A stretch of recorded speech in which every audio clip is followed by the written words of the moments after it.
The air crackled with excitement and a little bit of fear. After so many long years of hard work under the hot Egyptian sun, the Israelites were finally free. Imagine packing up everything you own, gathering your family, and stepping out into the unknown, all because a brave leader named Moses promised a better life. They marched out of Egypt not as workers, but as a people with a dream in their hearts. The journey ahead was long, but the taste of freedom was sweet.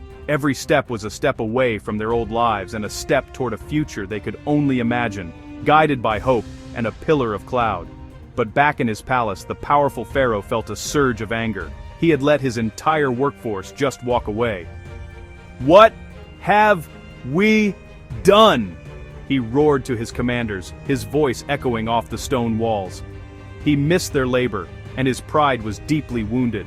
So, he gathered his mightiest soldiers and his fastest chariots, the best in the entire kingdom. The ground thundered as hundreds of wheels began to roll and hooves pounded the sand. They weren't just going to ask the Israelites to come back, they were going to chase them down and drag them back to their old lives. It was a terrifying, rumbling storm of an army, and it was getting closer. Suddenly, the Israelites' happy journey came to a screeching halt. In front of them was a giant, shimmering body of water, the Red Sea. It was too wide to swim, and too deep to cross. They were completely stuck. Then, a lookout shouted, pointing back the way they came. A cloud of dust was growing on the horizon, getting bigger and bigger. It was Pharaoh's army. Panic spread like wildfire through the crowd. They were trapped, with the uncrossable sea before them and a furious army behind them. Their hearts sank, and the happy songs of freedom turned into cries of despair. Fear is a powerful thing. It can make you forget all the good things that have happened. The people turned to Moses, their faces filled with terror and accusation. "Was it because there were no graves in Egypt that you brought us to the desert to die?" they cried.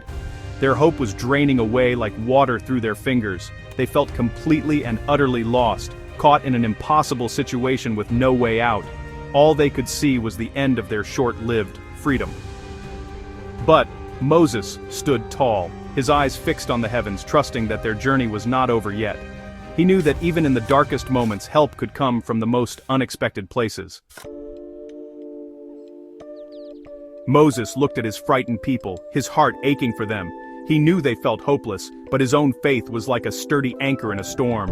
He raised his voice so everyone could hear him, telling them not to be afraid. "Stand firm," he declared, "and you will see the deliverance the Lord will bring you today." He told them to trust, to just watch and see what would happen. Then, Moses turned toward the vast sea, listening for the quiet voice of God that had guided him this far.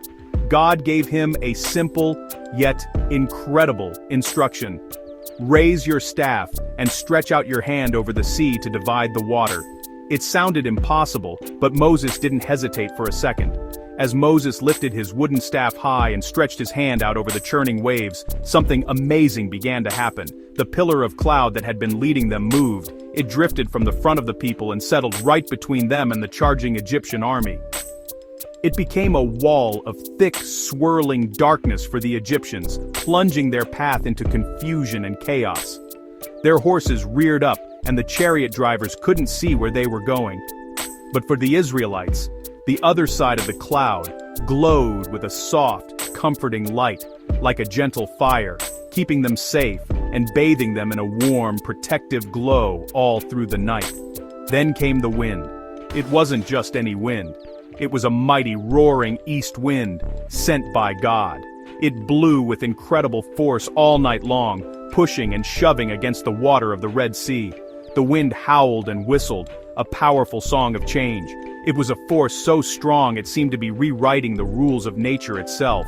The people watched in stunned silence as the water began to churn and move in a way no one had ever seen before.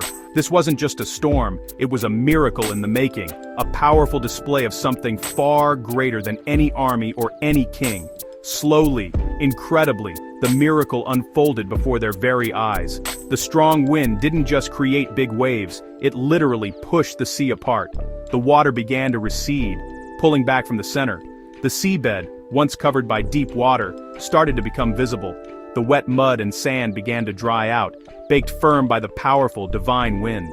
What was once an impassable barrier of water was transforming minute by minute into something else entirely. It was becoming a path, a dry road where no road had ever been before, right through the heart of the sea.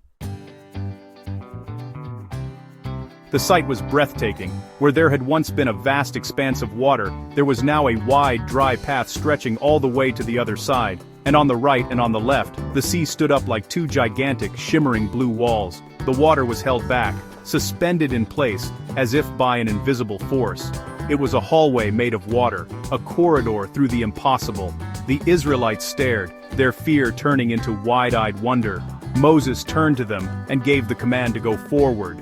He led the way, taking the first step onto the dry ground that had been the bottom of the sea just moments before. One by one, family by family, the Israelites began their incredible walk. They walked on dry land, the ground firm beneath their feet. They looked up at the towering walls of water on either side, where fish swam as if in giant aquariums. It was scary and wonderful all at the same time. They were literally walking through the heart of the sea, on a path made just for them.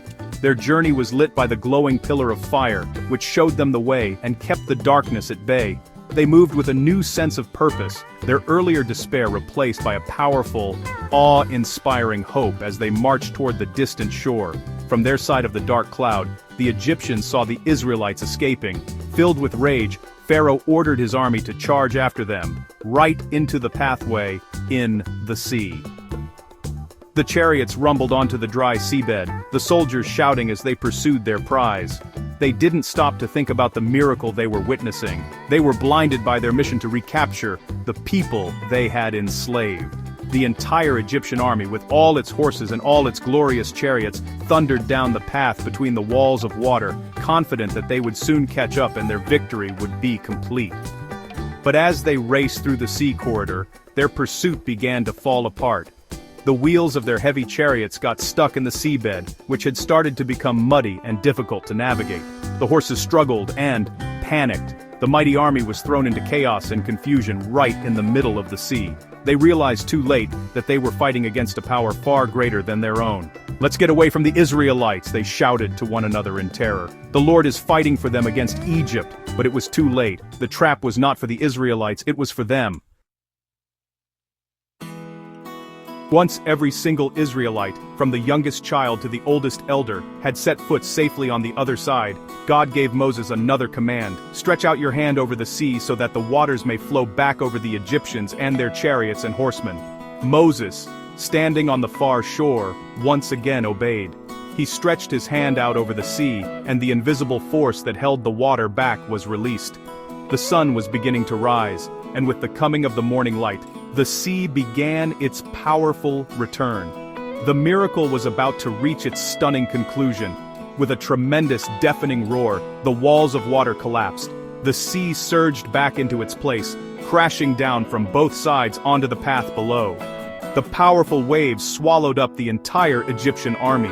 The chariots, the horses, and all of Pharaoh's soldiers were swept away in the churning, raging water. The mighty force that had chased the Israelites with such confidence was completely and utterly defeated by the power of the sea. When the water was calm again, there was no sign of the army. Not a single soldier survived. The threat was gone, forever. Standing safely on the far shore, the people of Israel watched in awe. They saw the power that had saved them and the fate of the army that had pursued them. The morning sun rose on a new day, and for the first time, they were truly, completely free. Their journey was far from over, but the memory of this day would be etched into their hearts forever. They sang songs of praise and thanksgiving, celebrating their incredible rescue. They had witnessed the impossible become possible. They had walked through a sea on dry land. Their belief in miracles was no longer just a story, it was their own experience. This story from long ago is more than just an exciting adventure. It's a powerful reminder for all of us. It teaches us that even when we feel trapped, with an ocean of problems in front of us and our biggest fears chasing us from behind, there is always reason to have hope. It shows that help can come in ways we can never expect, and that faith can create a path where there is no path. The parting of the Red Sea is a beautiful symbol of freedom, redemption, and the belief that no obstacle is too great to overcome when you hold on to hope and trust that you are not alone in your struggles.